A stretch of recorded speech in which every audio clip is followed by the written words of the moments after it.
I've rewatched all Matrix movies, and it's so obvious why the franchise's worst movie doesn't work. After rewatching all the movies in the Matrix franchise, it's clear why the worst film is as bad as it is in comparison. In the ranking of all the Matrix movies, two films make a fairly evenly matched case to be the worst: The Matrix Revolutions and The Matrix Resurrections, but the latter is the worst. Over the years, the original sequels to The Matrix, Reloaded and Revolutions, have been reevaluated, and they're not as bad as they were originally received. Resurrections, however, hasn't had decades to stew, and it doesn't have nearly as many positives to soften the blow of its problems. I rewatched all the movies in the Matrix franchise, and that rewatch made it clear why Resurrections deserves to be considered the worst of the series. Watching the original trilogy is, admittedly, a bit confusing, but it's still an exciting and entertaining experience, and Neo's journey is just as thrilling as ever before.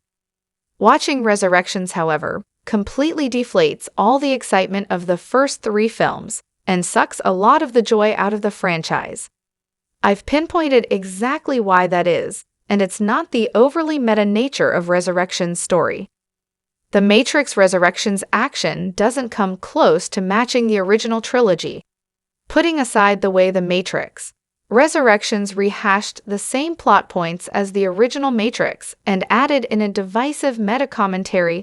There's one major difference between the most recent movie and the original trilogy: the action. In the original Matrix trilogy, the action was utterly astounding. Neo and Agent Smith's punches felt like bullets, the martial arts choreography was impeccable, and the Wachowskis even invented a new technology just to make the bullet time, slow motion, as awesome as it is.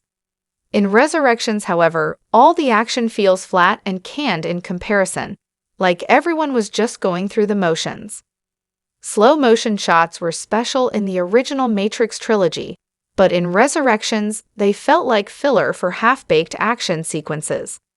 Where The Matrix had fast-paced martial arts filled with impressive acrobatics, Resurrections had stiff fight scenes filled with shaky cam and endless cuts. Perhaps the best example is the slow motion. The original trilogy used slow-mo for stunning shots, like Neo dodging bullets or Morpheus jumping into the helicopter, while Resurrections overused it for mundane moments, like people just normally jumping. Slow motion shots were special in the original Matrix trilogy, but in Resurrections, they felt like filler for half-baked action sequences. They're also a microcosm of what broadly went wrong with Resurrections. It had the style of the Matrix, but a fraction of the substance. Take, for instance, Neo's fight with the horde of Agent Smiths in The Matrix Reloaded versus the swarm chase scene at the end of The Matrix Resurrections. Reloaded's massive fight scene truly felt massive. Neo was doing superhuman things, there were actual stakes, and each move he did was even more interesting than the last. In the swarm chase, however, Resurrections felt like a pale imitation of a zombie chase, scene that everything from 28 Weeks Later to The Walking Dead already did better. Much like those zombies, Resurrections action just had no life in it. The Matrix Reloaded and Revolutions action helped redeem the divisive sequels.